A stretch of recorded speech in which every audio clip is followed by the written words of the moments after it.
Imagine que você é um renomado professor na França no século XIX e é informado pelo seu amigo que fenômenos sobrenaturais estavam ocorrendo pela cidade. Mesas girantes que não só levitavam, mas também se comunicavam com os humanos.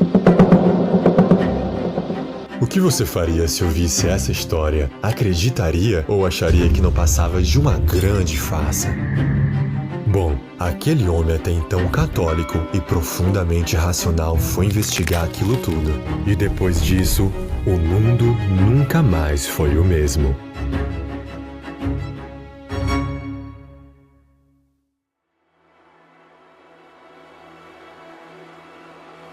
E nesse vídeo você vai descobrir a fascinante história dos quase 200 anos do Espiritismo em apenas 20 minutos. Vamos passar por todos os pontos dessa fascinante jornada. Vamos explorar desde as controversas origens, os desafios ao chegar no Brasil, período em que era até crime ser espírita por aqui. Vamos falar também sobre o legado do que foi considerado o maior brasileiro de todos os tempos. E já na atualidade vamos revelar temas inéditos, como as últimas informações sobre a missão de Emmanuel, que está neste momento encarnado no Brasil.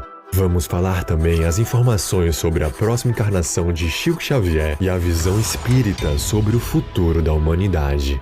Fique comigo até o final desse vídeo e a sua visão sobre o Espiritismo nunca mais será a mesma. E como dizia Albert Einstein, a percepção do desconhecido é a mais fascinante das experiências. O homem que não tem olhos abertos para o misterioso passará a vida sem ver nada. Seja muito bem-vindo ao iluminado mundo do Espiritismo. Antes de começarmos, se você gostaria que mais pessoas embarcassem nessa grande jornada pelo Espiritismo, eu já peço para que você deixe o seu like e compartilhe esse vídeo com os seus contatos. Pois saiba, você não está aqui por acaso. Fazendo isso, você ajuda para que a espiritualidade seja divulgada para mais pessoas. E se ainda não é inscrito, clique no botão inscrever-se, esse botãozinho vermelho logo abaixo. Assim você poderá acompanhar em primeira mão mais vídeos como este. E agora, vamos para o vídeo.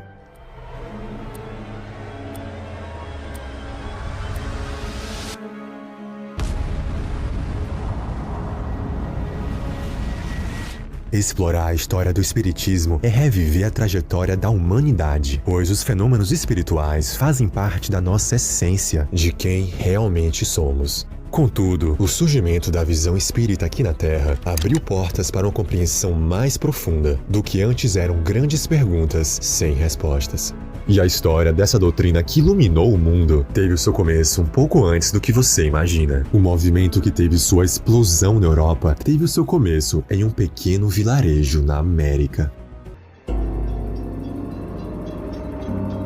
Era uma noite sombria, de 31 de março de 1848, e uma família de camponeses, conhecidos como a família Fox, estavam se preparando para dormir, quando um evento sobrenatural perturbava mais uma vez os seus sonos. Visto que a família já há algum tempo não dormia com os barulhos, uma das 3 irmãs Fox, chamada de Kate, resolveu chutar o pau da barraca e desafiou a força invisível. A pequena corajosa então começa a repetir os sons que ouvia, batendo palmas e dizendo: Senhor Pé Rachado, faça o que eu digo. Senhor Pé Rachado, faça o que eu faço. O Senhor Pé Rachado era como era conhecido na época o trem ruim, o tinhoso, o chifrudo, bom, você entendeu.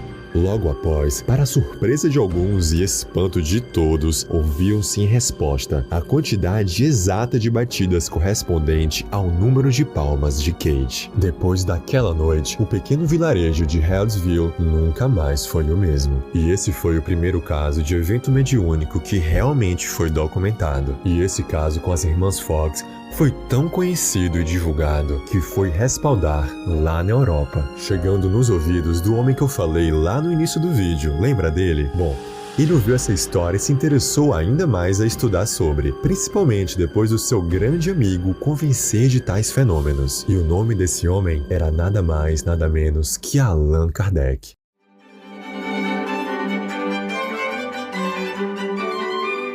Se o espiritismo iluminou o mundo, Hippolyte Léon Denis Arrivide, ou Allan Kardec, foi o seu Thomas Edison. Reverenciado como fundador do espiritismo, originalmente trilhou um caminho de ceticismo. Porém, mesmo sendo criado na fé católica, ele sempre mantinha uma abordagem questionadora sobre o mundo espiritual. E foi uma histórica conversa com seu amigo Fortier que a história do mundo mudaria para sempre. Eu tenho quase certeza, meu caro professor Rivail, de que estamos diante de uma coisa bem mais extraordinária. Não só se faz girar uma mesa magnetizando-a, mas também podemos fazê-la falar. Interroga-se e ela responde. Mas, Fortier, isso é uma outra questão. Eu acreditarei, quando vir e quando tiverem me provado, que uma mesa tem cérebro para pensar, nervos para sentir e que pode se tornar sonâmbulo. Até lá, meu caro amigo, permita-me que eu não veja nisso senão uma fábula para provocar o sono. Meu caro professor, eu aceito a sua ponderação, mas me surpreende o seu ceticismo. Fortier, cada coisa no seu tempo. Certamente, meu caro professor. Certamente. Allan Kardec era um homem que buscava por evidências, ansiando provas tangíveis. No entanto, no ano seguinte da conversa, em 1855, ele finalmente aceitou o convite para participar das reuniões, ditas como sobrenaturais. Ao entrar na sala de reunião do grupo, testemunhou o inacreditável, mesas girando de maneiras inexplicáveis. Sendo um amante da ciência, sua mente começou a fervilhar de perguntas. E no auge da sua curiosidade, uma revelação veio. Não eram as mesas que se moviam por conta própria, e sim as almas daqueles que já viveram na Terra, conduzindo aquele espetáculo. A partir daquele evento revelador, Allan Kardec mergulhou profundamente nos estudos sobre incorporação e mediunidade. Allan Kardec também embarcou em uma profunda jornada de investigação da psicografia. E depois de todos esses estudos, foi que se finalmente definiu como o marco inicial do espiritismo. Grave bem essa data, 18 de abril de 1857, que foi a data da publicação da primeira edição do O Livro dos Espíritos. Após essa monumental contribuição para a humanidade, você acha que o homem descansou? Allan Kardec, que viveu durante a Revolução Industrial, era uma verdadeira máquina. Ele continuou seus estudos e pesquisas aprofundados sobre o espiritismo, resultando em diversas outras publicações que foram a base do espiritismo, incluindo o Livro dos Médiuns, o Evangelho segundo o Espiritismo, o Céu e o Inferno e a Gênese. Estas obras, coletivamente conhecidas como Pentateuco Espírita, tornaram-se a base da doutrina espírita, abordando questões que vão desde as origens dos espíritos até a moral e ética espírita, passando por questões sobre a vida após a morte, reencarnação e a relação entre o mundo espiritual e o material. Allan Kardec desencarnou em 1869, deixando um legado de mais de 8 milhões de seguidores da doutrina na França, e posteriormente a doutrina se espalhou para diversos países. Mas um país em especial não só acolheu as obras de Kardec, mas se tornou o epicentro do espiritismo no mundo. E que país é esse? Só podia ser o Brasil. Antes do espiritismo chegar ao Brasil, já existiam meia dúzia de estudiosos aos fenômenos paranormais por aqui. Esses pioneiros foram cruciais para a aceitação da chegada do espiritismo no Brasil. E dois desses visionários se destacam: o médico francês Benoit e o médico português João Vicente Martins. Mas foi em 1860 que as primeiras obras de Allan Kardec chegam em terras tupiniquins. E elas não poderiam aterrissar em um lugar diferente. Chegaram no maior estado exportador de grandes gênios e artistas. De Paris, o espiritismo chegou na minha querida Bahia. Foi na Bahia, inclusive, o primeiro registro de manifestação mediúnica no Brasil, no formato do espiritismo, no ano de 1845, no distrito chamado Mata de São João. Já no ano de 1865, na cidade de Salvador, surgiu o Grupo Familiar do Espiritismo, fundado por Luiz Olímpio Teles de Menezes, que não apenas guiou a primeira sessão espírita do Brasil, mas também foi muito provavelmente a primeira pessoa a publicar um livro espírita no Brasil. Um livrinho bem pequeno chamado O Espiritismo, Introdução ao Estudo da Doutrina Espírita. Com o passar dos anos, a influência desse grupo em Salvador cresceu exponencialmente, culminando na criação da Associação Espírita Brasileira, em 1873. Mas Salvador não era o único epicentro de mudanças espirituais no Brasil. Lá no Rio de Janeiro, foi fundado um dos mais significativos grupos de estudo do Brasil, a Sociedade de Estudos Espiríticos do Brasil, Grupo Confúcio. Essa sociedade teve um papel fundamental na tradução das obras de Kardec para o português. Além disso, uma figura-chave associada a esse grupo foi Joaquim Carlos Travassos. Ele introduziu o Livro dos Espíritos a um médico que viria a ser um dos maiores nomes do espiritismo no mundo. Seu nome, Bezerra de Menezes. Adolfo Bezerra de Menezes nasceu em 1831, no estado do Ceará, e posteriormente mudou-se para o Rio de Janeiro para estudar medicina. Lá ele se tornou conhecido como o médico dos pobres, devido ao seu trabalho altruísta, frequentemente prestando serviços médicos gratuitamente para aqueles que não podiam pagar. Após ser apresentado ao Livro dos Espíritos por Joaquim Carlos Travassos, Bezerra de Menezes teve um encontro profundo com o espiritismo, o que veio a transformar profundamente a sua vida. Bezerra não apenas adotou a doutrina espírita em sua vida pessoal, mas também se tornou uma figura central no movimento espírita brasileiro. E em 1886 assumiu a presidência da Federação Espírita Brasileira, cargo que ocupou em diferentes momentos até a sua morte em 1900. Durante a sua gestão, ele enfrentou enormes desafios, entre eles a divisão e os conflitos internos do movimento espírita. Para agravar a situação, de maneira quase inacreditável, o espiritismo era considerado crime no Código Penal de 1890, com penalidades que incluíam até 6 meses de prisão. Segundo o artigo 157, os espíritas poderiam ser multados em até R$500 mil. E o absurdo não para por aí. Muitos foram processados sobre a bizarra acusação de atentar contra a saúde pública. Com toda essa loucura digna de um filme, Bezerra de Menezes conseguiu transcender tudo isso e, com toda a sua diplomacia, conseguiu conciliar o movimento espírita no Brasil. E após o seu triste desencarne, o Brasil não ficou muito tempo sem grandes nomes do espiritismo, não. 10 anos depois, encarnava no Brasil, o que veio a ser considerado o maior brasileiro de todos os tempos e um dos maiores líderes espirituais do mundo. De alma nobre e coração gigante, começa o legado de Chico Cândido Xavier. Francisco Cândido Xavier, nascido em 1910 em Pedro Leopoldo, Minas Gerais, é sem dúvida a figura mais icônica do espiritismo brasileiro.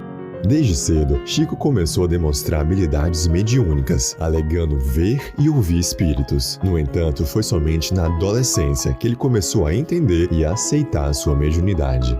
Chico Xavier é dotado de diversos dons mediúnicos. O mais célebre desses dons era a psicografia, através da qual ele recebia e transmitia mensagens espirituais por meio da escrita. Além disso, possuía a psicofonia, que lhe permitia falar em nome de espíritos desencarnados, canalizando suas vozes pelo próprio aparelho fonador. Também era agraciado com a clarividência, tendo visões nítidas do mundo espiritual. Outra habilidade era a psicometria. Ao tocar objetos, Chico conseguia acessar a sua história. Um exemplo fascinante disso era quando ele recebia cartas. Com um simples toque, sentia todos os sentimentos e pensamentos da pessoa que a escreveu. Por fim, uma de suas capacidades mais intrigantes era a de profecia. Durante sua vida, Chico fez várias previsões. A mais famosa delas é a chamada de data limite. Esse termo refere-se a uma profecia de que a humanidade teria até 2019 para alcançar um novo patamar de paz e harmonia, evitando assim grandes catástrofes. A ideia era de que, após 50 anos da chegada do homem à Lua, em 1969, a humanidade teria essa data limite para mostrar a evolução moral e evitar a autodestruição.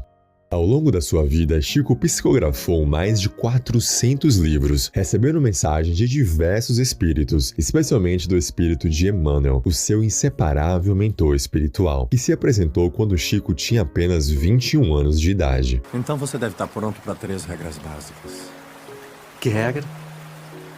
A primeira é a disciplina. E a segunda? Disciplina. E a terceira? Disciplina. As obras psicografadas por Chico Xavier abrangem uma diversidade impressionante. Muitas dessas obras romperam barreiras, tornando-se verdadeiros best-sellers, com vendas que ultrapassaram a impressionante marca de 50 milhões de exemplares.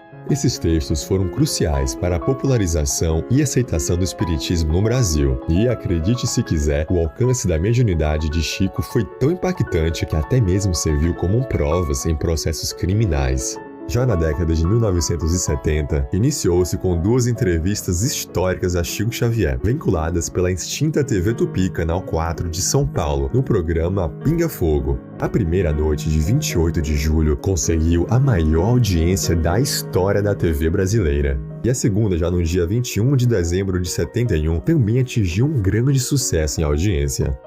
Chico desencarnou em 30 de junho de 2002, aos 92 anos por parada cardíaca. E o mais intrigante é que até a previsão da sua morte, ele acertou. Grande ser evoluído que era, ele havia dito aos amigos mais íntimos que queria partir em um dia feliz. Então, a data da sua morte foi justamente o dia em que o Brasil conquistava o seu pentacampeonato de futebol. Mas a sua missão na Terra não acabou. Segundo Geraldo Lemos, Chico irá voltar a reencarnar no século 22, na região de Jerusalém. Por que Jesus ia te desagradar, Chico? Não, porque eu havia pedido a ele que depois da tarefa de Emmanuel reencarnado aqui em São Paulo, no século 21, que a gente invertesse de novo, que eu reencarnasse de novo no Brasil, que Emmanuel voltaria para o plano espiritual e nós continuássemos essa tarefa no século 22. Eu havia pedido isso a Nosso Senhor. E eu acabei de receber a resposta negativa. E ela então perguntou, não, mas por quê? Porque ele mandou dizer para mim que ele me espera reencarnado em Jerusalém no século 22. Qual será a missão de Chico naquelas terras tão emblemáticas? Escreve sua opinião aqui nos comentários. Com a ida do médium mais renomado do Brasil, Chico Xavier, em 2002, poderia-se pensar que o espiritismo no país enfrentaria um grande declínio. No entanto, no século XXI, tem sido um período de renovação constante e expansão para a doutrina espírita. Após Chico, surgiram novas figuras que continuaram o trabalho de divulgação e ensino do espiritismo. Divaldo Pereira Franco é um deles. Sua obra e seu centro beneficente, A Mansão do Caminho, têm contribuído significativamente para a prática da caridade e para a difusão do espiritismo. A televisão brasileira, com suas novelas e programas, também tem desempenhado um papel crucial na popularização do espiritismo. Novelas como Além do Tempo, A Viagem, O Espelho da Vida e Alma Gêmea incorporaram temáticas espíritas em suas tramas, familiarizando ainda mais o grande público com a doutrina. O cinema não ficou para trás. Nosso Lar, lançado em 2010, baseado na obra psicografada por Chico Xavier e ditada pelo espírito André Luiz, tornou-se um grande sucesso em bilheteria. E sua sequência, Nosso Lar 2, já está com data marcada para janeiro de 2024. E para o futuro, a disseminação do espiritismo irá ficar ainda mais forte com o trabalho que virá a ser realizado pelo mentor do Chico, Emmanuel, que está neste momento encarnado no Brasil. As informações que nós temos é que ele será reconhecido por sua obra, principalmente na área da educação. Embora já existam diversas suposições de quem seja Emmanuel, não há consenso na comunidade espírita de quem seja ele. As informações que sabemos foram ditas pelo próprio Chico, que se trata de um homem nascido no início do ano 2000 na região do interior de São Paulo. Sabemos também pelas próprias palavras de Chico que ele será um médium de psicografia, e o seu trabalho na Terra durará até o ano de 2100. Dentro da doutrina espírita, acredita-se que a Terra está em processo de transição de um mundo de provas e expiações para um mundo de regeneração. Isso significa que, gradualmente, a humanidade irá evoluir em moralidade e fraternidade. Em resumo, o espiritismo no século XXI se tornou uma força viva.